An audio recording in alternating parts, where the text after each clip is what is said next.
everyone, so today I'm going to be talking about my top tips for saving money. As you may or may not know, I have been saving my money recently. I have been spending as little as I can and buying only things I need. I'm saving for a holiday to Florida, which is like £3,000, and obviously you just want to save for like life in general, if that makes sense. Like, things are going to come up. One day I want to drive, so obviously there's a car and stuff, and like obviously eventually you might move out. I know that's quite a while away, but it's very expensive, so you just want to save for general life things, or if you're a bit younger you might just want to save for like a camera or something like that. So I have put together my top tips that have been really working for me. I have never been this good at saving. My spending bans never last, but honestly it's been months and months and I've done so well and I'm pretty proud of myself. So I thought I'd share with you my top tips on how to save money. So the first tip is don't buy anything you don't need, and that is one of the main things about this video, is actually the word need. Thinking about what that actually means. Don't try and justify things and think about it. Don't debate in your head, literally don't even think about it, just think, I can cope without that. If you can cope without it, like if you're not gonna, like if something bad's gonna happen without it or whatever, like if you're gonna have no trousers to wear to work, then yes, you might need a new pair of trousers, but if you think you need a grey pair because you've only got a black pair, no, you don't need that grey pair. So don't buy anything you don't need and think about what the word need actually means. That has been a big thing for me. I'll debate it in my head and be like, oh, but maybe I do need it, and I'll justify it to myself.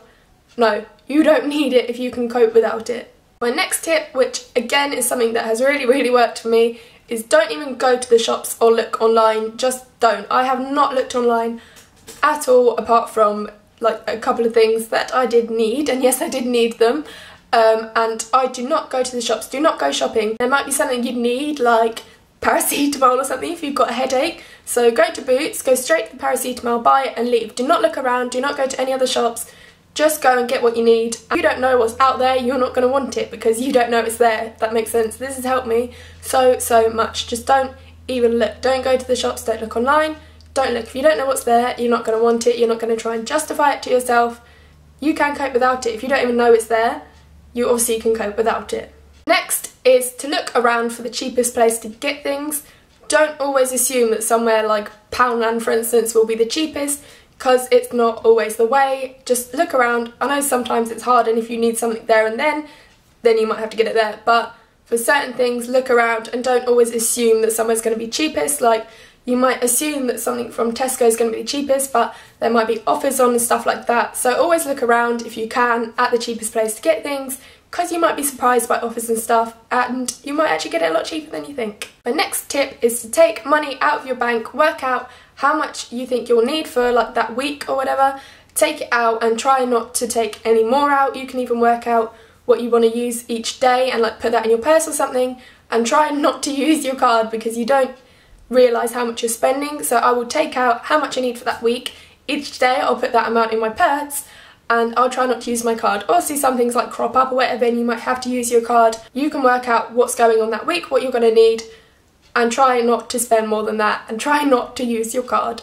My next tip is something a bit different, and that is putting change in like a jar or something every single day. Every day put whatever change is in your purse in a jar, unless you know you've got to get the bus in the morning and you need like 120 or whatever. Actually no, it's the bus, it's going to be like £6. You can obviously keep that in your purse. Obviously I'm trying not to spend, so it's not every day. Sometimes I have nothing to put in there. This is my jar, and it doesn't look like that much, as you can see, but this has been probably about a month now, and there's like over £20 in here, I think. So yeah, it works pretty well. I don't really notice that it's missing. I don't feel really like down on money. But when that jar is full, imagine how much money will be in there. It'll literally be like probably £200 because there's that much in it and it's like £20. So yeah, that is really good. I don't feel like I'm missing the money. Like I don't feel down on money, if that makes sense. And yeah, I'm saving a lot with that. So that's a pretty good tip if you can.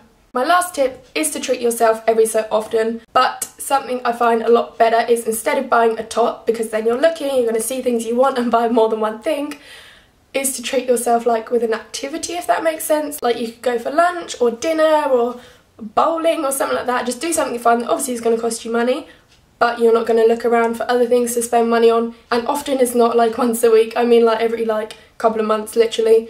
Or you will tempt yourself to buy more. And that is all my top tips for saving money. I hope you enjoyed it and found it really helpful, because they definitely helped me a lot, and this is why I've kept up my saving basically for so long. So yeah, let me know if you think you'll use these tips and if they help you out, if you do. And yeah, if you liked it, please give it a thumbs up, and I'll see you in my next video. Bye!